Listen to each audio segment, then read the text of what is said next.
চলুন দর্শক ফিরে যাই আমাদের আজকের অতিথি কণ্ঠশিল্পী তাপস ইকবালের কাছে। আবারও ফিরে এলাম।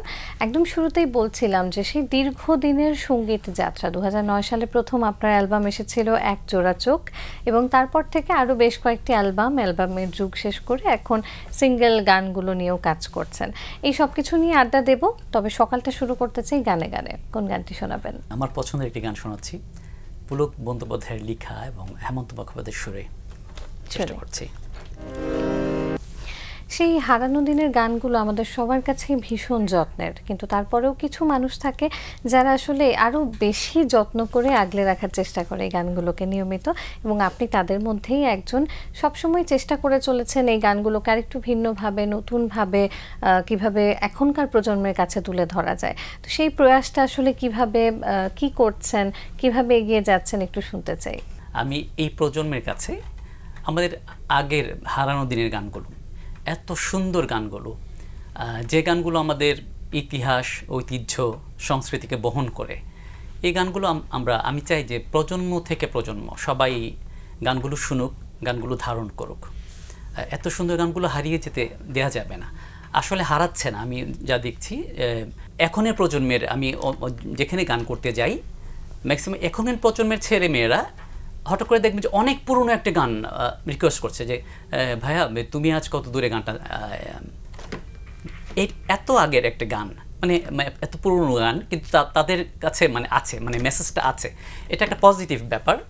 তো ইনশাল্লাহ থাকবে। আমার মনে হয় গানগুলো হারাবে না।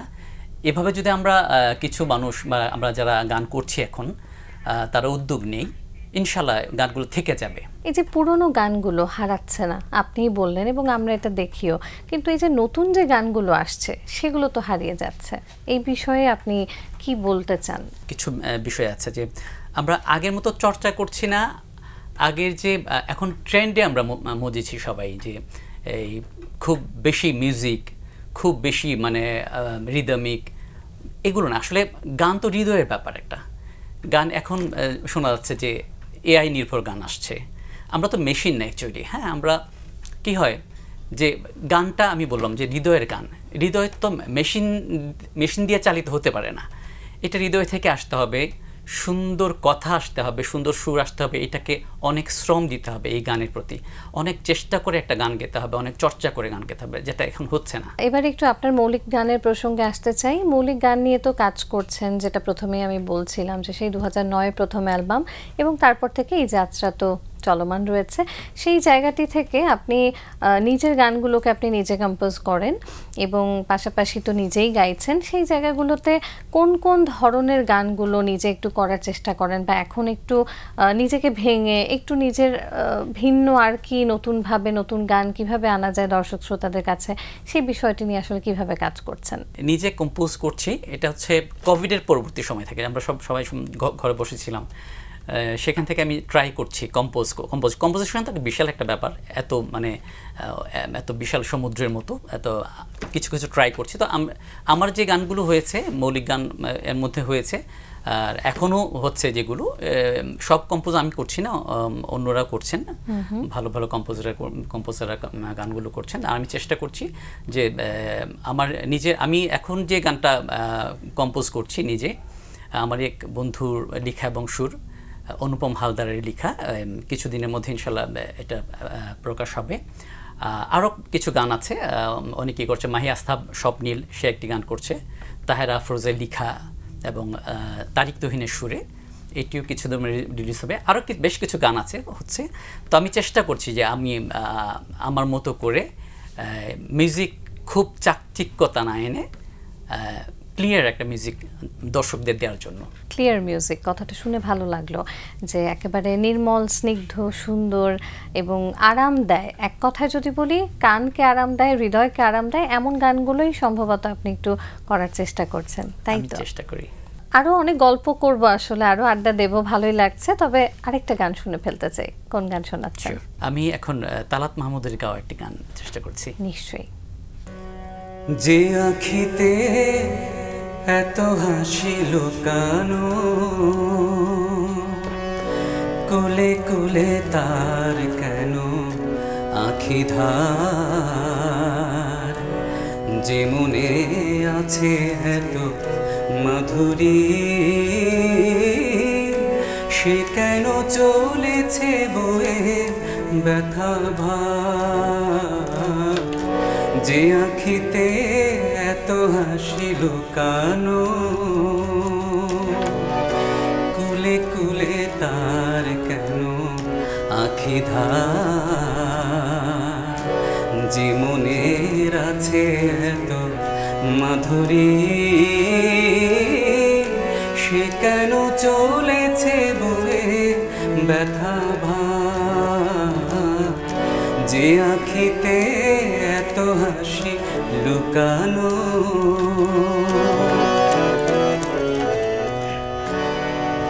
দ্বীপের শিখায় এত আলো যে, তবু কেন কাজল এসে কালো যে। দ্বীপের শিখায় এত আলো যে, তবু কেন কাজলে যে কালো সে। একলার ভালো লাগা কি আসে, কেঁদে কেঁদে হতে চায় দুজনা। যে আখিতে এত হাসি লুকানো। যারা এই সোনালী দিনের টাইমলেস গানগুলোকে ভালোবাসেন তাদের জন্য নিঃসন্দেহে আজকের এই অনুষ্ঠানটি ভীষণ প্রিয় একটি অনুষ্ঠান হয়ে থাকবে। অনেক অনেক ধন্যবাদ, চমৎকার গান শুনছিলাম। এবার একটু আসতে চাই আপনার শিক্ষকতার প্রসঙ্গে। আপনি দীর্ঘদিন ধরে সঙ্গীত শিক্ষকতার সাথে সম্পৃক্ত রয়েছেন এবং অনেক ধরনের, যেমন আমি আপনার কাছে শুনছিলাম গল্পে গল্পে যে আমরা কোভিডের পর থেকে তো এক ধরনের ভার্চুয়াল সেটা শিক্ষকতা বলি বা বিভিন্ন ক্ষেত্রে আমরা আসলে ডিস্টেন্টলি থেকেও যে কোনো কিছু শেখার ক্ষেত্রে আমরা ভার্চুয়ালি কানেক্ট করতে পারি। তো আপনি সেভাবে বিভিন্ন জায়গায় ছড়িয়ে ছিটিয়ে থাকা, দেশের বাইরেও থাকা কিছু স্টুডেন্টদেরকে আপনি গান শেখান। একই সাথে স্পেশাল চাইল্ড বা গিফটেড চাইল্ড আমরা যাদেরকে বলে থাকি তাদেরকে আপনি গান শেখাচ্ছেন। সেই প্রসঙ্গে একটু জানতে চাই, আসলে আমরা অনেকেই জানি না যে এই স্পেশাল চাইল্ডদেরকে গান শেখানোর ক্ষেত্রে আসলে আপনার অভিজ্ঞতাটা কেমন? ওদের আচরণ সব বাচ্চাদের মতো, আর ওরা মানে আল্লাহ প্রদত্ত একটা জিনিস আছে, ওটা হচ্ছে মিউজিক ট্যালেন্ট, মানে অবাক করা বিষয়। আপনি ধরেন যে আমি একটা ওদেরকে পাল্টা দেবো, আমি কিছু স্পেশাল চাইল্ড পড়াই, গান শেখানোর আমার সৌভাগ্য হয়েছে, সৌভাগ্যই বলবো আমি এটাকে। ওদের আপনি একটা ওদেরকে পাল্টা দিলেন, একটা 10 নম্বর পাল্টাটা দিলেন, 10 নম্বর পাল্টা আছে, মনে করেন 11 নম্বর পাল্টা, এরপরে পরবর্তী একটা পাল্টা আছে। আপনি 10 নম্বরটা দেওয়ার তাদের শেখানোর পরে ওরা 11 নম্বরটা বলে দিবে আপনাকে এই পাল্টাটা। মানে ইমাজিন, এটা হচ্ছে ওরা বলবে যে স্যার এটা কি এটা, মানে ওদের ভেতরে আছে, মিউজিক ভেতরে আছে। মানে এটা কি ওর আগের শেখা? আগের শেখা না, একদম নতুন একটা পাল্টা আপনি হয়তো পরে দিচ্ছেন, নতুন লেসন। রাইট, এরপরে এইটা হবে, এটা হবে, আমাকে কোশ্চেন করে, হ্যাঁ এটা হবে, অবাক হয়ে যাই আমি। তো ওরা যারা গান করে তারা কি নিয়মিতই গানটা করার আগ্রহটা নিশ্চয়ই থাকে? যারা ওরা যেদিন কোনোদিন যদি ক্লাস মিস হয়, বাসায় একটা অন্যরকম এনভায়রনমেন্ট তৈরি করে ফেলে ওরা, স্যার কেন আসলো না, এটা একটা মানে তার গান ওই টাইমটায় গান করতেই হবে তাকে। বর্তমান ব্যস্ততা কি নিয়ে আসলে আমরা শুনছিলাম যে আপনি পুরোনো দিনের গানগুলো করছেন, সেই সাথে বিভিন্ন টেলিভিশন চ্যানেলেও আপনার গান আমরা নিয়মিত পাচ্ছি। এর পাশাপাশি আমি শিক্ষকতা নিয়ে ব্যস্ত আছি, তারপর কম্পোজিশন নিয়ে ব্যস্ত আছি, আর নিজের মৌলিক গানের কাজগুলো চলছে নিয়মিত। অন্যদের জন্য কি করা হয় গান কম্পোজ? অন্যদের জন্য খুব বেশি স্প্রেড করিনি এখন, আমি তো করবো, আমি আশা করি যে এখন মোটামুটি একটু, কারণ এই যে কোভিডের পর থেকে চাচ্ছি যে একটু ভালো করেই, মানে নিজে আমি জাস্ট নিজে দেখছি যে আমার গান কেমন হয়। তো বেশ কয়েকটা করেছি, মাশাআল্লাহ ভালো। তো ইনশাআল্লাহ আমি করব, স্প্রেড করব ইনশাআল্লাহ। এটা নিঃসন্দেহে এভাবেই আপনার সঙ্গীতের এই চর্চার পরিধি আরও বিস্তৃত হবে সেই প্রত্যাশা থাকবে, এবং আরও অনেক চমৎকার, শুদ্ধ, সুন্দর, স্নিগ্ধ গান আমরা আপনার কাছ থেকে নিয়মিতই পেতে চাই, সেই প্রত্যাশাও থাকবে। অনেক অনেক শুভকামনা আপনার জন্য। আড্ডাটা শেষ করব একটা গানে, তার আগে আমি একটু বিদায় নিয়ে আসছি। প্রিয় দর্শক, এতক্ষণ কথা হচ্ছিল অতিথির সঙ্গে, এবার সময় হলো বিদায় নেবার। আমাদের অনুষ্ঠান সম্পর্কে আপনার যে কোনো মতামত ও পরামর্শ জানাতে লিখুন এই ঠিকানায়। প্রযোজক দিন প্রতিদিন, Banglavision, Noor tower, 110 Biruttam, CR Dutta road, Dhaka 1205। Phone 96320303 থেকে 4। আমাদের ইমেইল অ্যাড্রেস dinprotidin@banglavision.tv। গ্রিক নাট্যকার অ্যারিস্টোফ্যানিসের একটি উক্তি বলে বিদায় নেব আজ। তিনি বলেছেন, মানুষ যেখানে সমৃদ্ধি লাভ করে সেখানেই তার ঘর। প্রিয় দর্শক, সবাই ভালো থাকুন, সুস্থ ও সুন্দর থাকুন।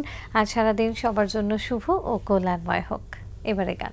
আমি আমাদের দেশের একটি বিখ্যাত গান মোহাম্মদ আব্দুল জব্বারের গাওয়া চমৎকার, আমার পছন্দের একটি গান আমি শোনাচ্ছি। জি।